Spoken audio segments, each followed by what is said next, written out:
Hello students, in this video we are going to discuss CBSE class 9 Maths chapter 1 number system exercise 1.4 the first subdivision in question number 1.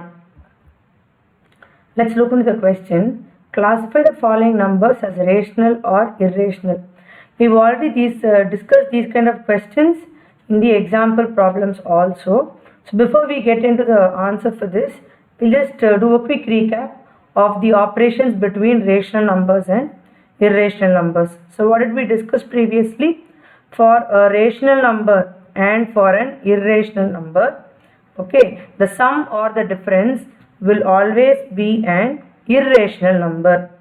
Also we saw that for a non-zero rational number with an irrational number, okay, that is the product or the quotient, that is when we multiply or divide, then also it is going to be irrational.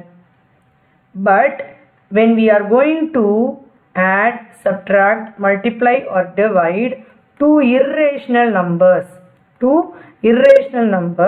then the answer might be rational number or irrational number. So this is what you need to keep in mind before you solve these kind of questions.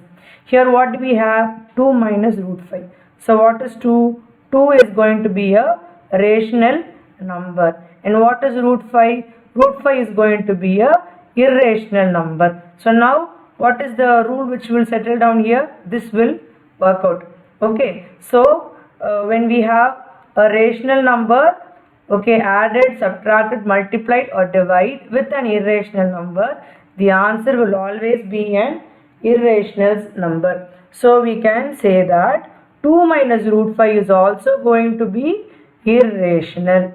Is it clear, children? So just we need to remember these rules. Okay. So when you have a rational number and an irrational number, all the operations between them, you're going to have only irrational. You're going to have addition, subtraction, multiplication or division. The same thing when it happens between two irrational numbers, it can be either rational number or irrational number. So all these things you need to remember. So with this, when we keep trying the other questions also, it will be easy for you.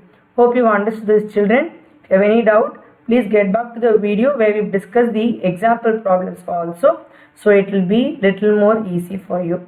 So see you again in the next question in the next video. Thank you, children.